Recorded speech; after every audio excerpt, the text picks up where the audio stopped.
నమస్కారం. బీఆర్కే భక్తి ప్రేక్షకులందరికీ స్వాగతం. నేను మానస. ఈరోజు మనతో పాటు ఉన్నారు ప్రముఖ ఆధ్యాత్మికవేత్త, జ్యోతిష పండితులు డాక్టర్ గుండపూడి శివ సుధీర్ శర్మ గురువు గారు ఉన్నారు.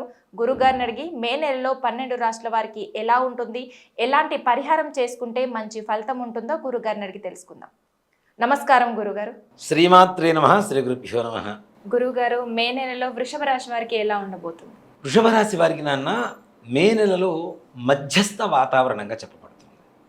జన్మస్థానంలో గురువు ఉన్న మే 15వ తారీఖు నుంచి గురుడు మిథున రాశికి వెళ్తున్నటువంటి ప్రభావం చేత, ద్వాదశంలో ఉన్నటువంటి కొన్ని గ్రహాల ప్రభావం చేత ముఖ్యంగా డబ్బులు మంచినీళ్ళలాగా ఖర్చు అయ్యేటువంటి పరిస్థితి, మానసిక స్థితి కూడా అంటే ఒక స్థిరంగా ఉండేటువంటి పరిస్థితి కాదు, ఒక కన్ఫ్యూజన్ స్టేజ్. చేయాలా వద్దా, చేస్తే ఏమవుతుందో,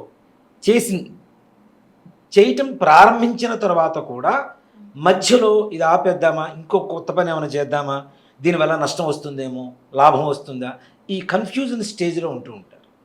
ముఖ్యంగా వీళ్ళు ఇతరత్ర జనాల ఆలోచనలు ఎక్కువగా తీసుకుంటూ ఉంటారు, వీళ్ళ సొంత ఆలోచన కంటే కూడాను. అంటే ఎదురు వ్యక్తుల మీద ఎక్కువగా ఆధారపడిపోతూ ఉంటారు. దానివల్ల ఏంటి, మీరు ఒకటి చెప్తారు, నేను ఒకటి చెప్తాను, ఇంకొకటి చెప్తారు. నాన్న ఈ మూడిట్లో ఏది ఆచరించాలో కన్ఫ్యూజన్. ఏదో ఒక నిర్ణయం తీసుకొని ముందుకు వెళ్తారు, మళ్ళీ దాంట్లో ముందుకు వెళ్ళిన తర్వాత కూడా మధ్యలోకి వచ్చేసరికి మిడిల్ డ్రాప్ అంటాను చూడండి, మధ్యలో డ్రాప్ అయ్యి వెనక్కి వెళ్ళిపోతూ ఉంటారు, సగం పనులు చేస్తూ ఉంటారు అంతా కూడా. ఆ రకమైనటువంటి పరిస్థితి ఈ మే నెలలో ఎక్కువగా ఈ వృషభ రాశి వారికి కలిగేటువంటి పరిస్థితులు కనపడుతూ ఉన్నాయి.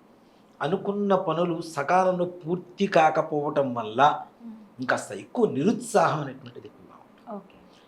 అనుకోనటువంటి విరోధాలు, ముఖ్యంగా అత్తా కోడళ్ళు, మామ అల్లుళ్ళు, తండ్రి కొడుకులు, తల్లి కూతుళ్ళు, ఇట్లాంటి బంధాల మధ్య ఎక్కువగా గొడవలు అయ్యేటువంటి అవకాశం సంపూర్ణంగా కనపడుతూ ఉన్నది. కాబట్టి మౌనైన కలహం నాస్తి అన్నారు పెద్దలు. మౌనంగా ఉంటే కలహాలు ఉండవు. కాబట్టి ప్రశాంతంగా ఎంతవరకు మాట్లాడాలో అంతవరకు మాట్లాడి మనం పనులు చేసుకోవడం అనేది, సమయం బాగుండనప్పుడు మనం తగ్గి ఉండడంలో తప్పు లేదు. కాబట్టి తక్కువ మాట్లాడండి, ఎక్కువ పని చేస్తే ఈ వృషభ రాశి వారికి మే నెలలో కొంతవరకు శుభంగా ఉండేటువంటి అవకాశాలు ఉన్నాయి. అలాగే గురు బలం చేత వీరికి అనుకున్న సమయానికి ఖర్చులకు తగినట్టుగా, ఇప్పుడు నిజం కొంతమంది ఉంటారు, నాన్న ఒక 1000 రూపాయలు సంపాదిస్తారు అనుకుందాం రోజుకి, కానీ వాళ్ళకు వచ్చేసరికి 4000 రూపాయలు ఖర్చు అవసరమైంది, మిగిలిన 3000 రూపాయలు అప్పు చేయాల్సి వస్తుంది. అలాంటి పరిస్థితుల్లో కూడాను భగవంతుడి గురుగ్రహ అనుగ్రహంతో వారు అనుకున్న సమయానికి ఖర్చులకు తగినట్టుగా డబ్బులు రావటం, కాకపోతే వస్తుంటాయి. కానీ ఇక్కడ 2000 ఖర్చు పెట్టవలసినటువంటి చోట 4000 ఖర్చు పెట్టవలసినటువంటి పరిస్థితి, ఇందా మనం చెప్పుకున్నాం, మంచినీళ్ళలాగా ఖర్చు అయిపోవడం అనేటువంటిది ఎక్కువగా జరిగేటువంటి పరిస్థితి కనపడుతుంది వృషభ రాశి వారికి. అలాగే ముఖ్యంగా ఇంట్లో పెద్దల అనారోగ్య పరిస్థితి కూడా కొంత భయానకంగా ఉండేటువంటి పరిస్థితి.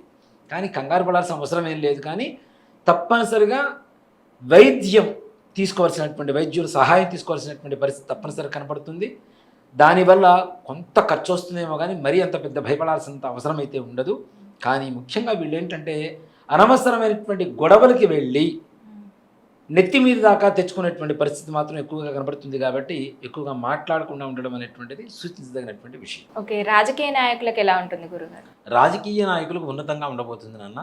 వృషభ రాశి వారికి తప్పనిసరిగా ఇంతకాలం మనకి అందని పదవి, అంటే పదవి ఏదైతే కావాలని కోరుకుంటుంటారో అందరి ద్రాక్షలా ఎదురు చూస్తూ ఉంటారు, ఎప్పుడు అందుతుందా అని. అలాంటి వారికి ఈ సంవత్సరం, అంటే ఈ నెలలో, మే నెలలో తప్పనిసరిగా మంచి ఉన్నత స్థానం కలిగేటువంటి అవకాశం ఉంది. తద్వారా చుట్టుపక్కల, అంటే తెప్పలగా చెరువు నిండిన కప్పలు 10,000 చేరని పదవి వచ్చిన వాళ్ళ చుట్టూ 100 మంది చేరుతూ ఉంటారు. కానీ వీళ్లతో కూడా తగిన జాగ్రత్తలు తీసుకోవాల్సినటువంటి పరిస్థితి. ముఖ్యంగా సన్నగా, తెల్లగా, కోలమొహంతో పొడవుగా ఉండేటువంటి వ్యక్తుల వల్ల, వీళ్ళు వాళ్ళ సలహాల వల్ల ఎక్కువగా నష్టపోయేటువంటి అవకాశం ఉంటుంది. అహంకారాన్ని మనం మెదడుకి ఎక్కించుకోకుండా మనం ఎంత కష్టపడి ఈ స్థాయికి వచ్చాము అనేటువంటిది ఆలోచించుకొని తగినట్లుగా వ్యవహరించుకుంటే ఇంకాస్త భవిష్యత్తులో ఉన్నత స్థానానికి వెళ్ళడానికి అవకాశం తప్పనిసరిగా ఇప్పటి నుంచే మెట్లు దారి వేసుకుంటున్నట్టుగా గమనించుకోవాలి. ఓకే, అలాగే విదేశాలకు వెళ్ళే వాళ్ళకి, అలాగే సినీ ఇండస్ట్రీకి వెళ్ళాలనుకున్న వాళ్ళకి ఎలా ఉంటుంది గురుగారు? విదేశాలకు వెళ్ళాలి అనుకునేటువంటి వారికి తప్పనిసరిగా మంచి అవకాశాలు దొరుకుతాయి నాన్న.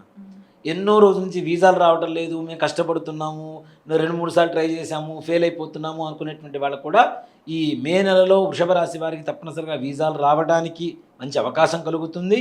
అట్లానే అక్కడికి వెళ్ళిన తర్వాత కూడా ఏ రకమైనటువంటి ఇబ్బందులు పాలవ్వకుండా ప్రశాంతంగా ఉండేటువంటి పరిస్థితి.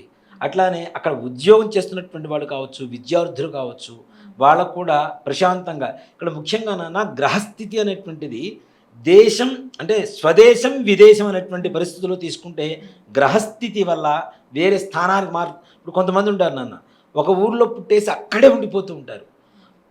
ఒకవేళ ఏదన్నా వేరే ఊరికి వెళ్ళి అక్కడ ఏదైనా చిన్న పని ప్రారంభించుకొని వాళ్ళ జీవనం మొదలుపెట్టారు అంటే మంచి వృద్ధి పొందుతూ ఉంటారు. అంటే అక్కడేంటి స్థాన యోగం ఏదైతే ఉందో దాని ప్రభావం కూడా తప్పనిసరిగా ఉంటుంది. కాబట్టి ఇప్పుడు స్వదేశంలో ఉండే వాళ్ళకి కొన్ని ఇబ్బందులు అని చెప్తున్నారు, విదేశంలో ఉండేటువంటి వాళ్ళకి బాగుందని చెప్తున్నారంటే స్థానం మారిన చోట కూడా గ్రహస్థితి వల్ల వచ్చేటువంటి ప్రభావం కూడా మారుతుంది. తప్పనిసరిగా విదేశాల్లో ఉండేటువంటి వాళ్ళకు కూడా తప్పనిసరిగా మంచి ఉద్యోగ స్థితి, అనుకూలంగా ఉండేటువంటి పరిస్థితి.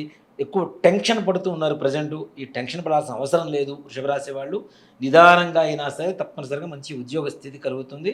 అలాగే ఆరోగ్య విషయంలో మాత్రం కొంచెం జాగ్రత్తగా ఉండవలసినటువంటి పరిస్థితి. ఎక్కువగా శారీరకమైనటువంటి సమస్యలు అంటే చర్మ సంబంధమైనటువంటి సమస్యలు, అలాగే మానసికమైనటువంటి అస్థిమితత, టెన్షన్స్ ఇట్లాంటివి ఎక్కువగా ఉంటాయి. కాబట్టి కొంచెం జాగ్రత్త తీసుకుంటే బాగుంటుంది. అలాగే ఇక ప్రభుత్వపరమైనటువంటి లేదా ప్రైవేట్ పరమైనటువంటి ఉద్యోగస్తులు ఉంటారు. ఇప్పుడు సాఫ్ట్వేర్లు అనుకుందాం, గవర్నమెంట్ జాబ్ హోల్డర్స్ అనుకుందాం, ఇట్లాంటి వీళ్ళకు కూడా వీళ్ళ శ్రమకు తగినటువంటి గుర్తింపు లభిస్తుంది. అవార్డ్స్ వస్తుంటాయి కదా కొంతమందికి, బెస్ట్ ఎంప్లాయీ ఆఫ్ మంత్ అని ఇట్లా వస్తుంటాయి కదా, అలాంటివి కూడా వరించేటువంటి యోగం తప్పనిసరిగా ఈ యొక్క మాసంలో కలిగేటువంటి అవకాశం కనబడుతుంది. అలాగే ప్రభుత్వ ఉద్యోగులకు కూడా కోరుకున్న చోటకి బదిలీలు జరిగేటువంటి అవకాశం వాళ్ళకి సానుకూలంగా, తద్వారా జీతం కాస్త పెంపొంది అంటే ప్రమోషన్స్ ద్వారా జీతం పెరగడం, మంచి స్థానానికి వాళ్ళు కోరుకున్నటువంటి స్థానం. ఇప్పుడు ప్రమోషన్స్ జరగడం అంటే ట్రాన్స్ఫర్ జరుగుతుంది, ఎక్కడో అండమాన్ నికోబార్ దీవుల్లో పడేస్తారంటే కష్టం కదా. కాబట్టి అట్లాంటివి కాకుండా వాళ్ళకి సానుకూలంగా ఉండేటువంటి స్థానాల్లోకి మార్పు జరగడం, ఉద్యోగంలో జీతం పెరగడం, ఇవి కూడా చాలా సానుకూలంగా ఉంటాయి.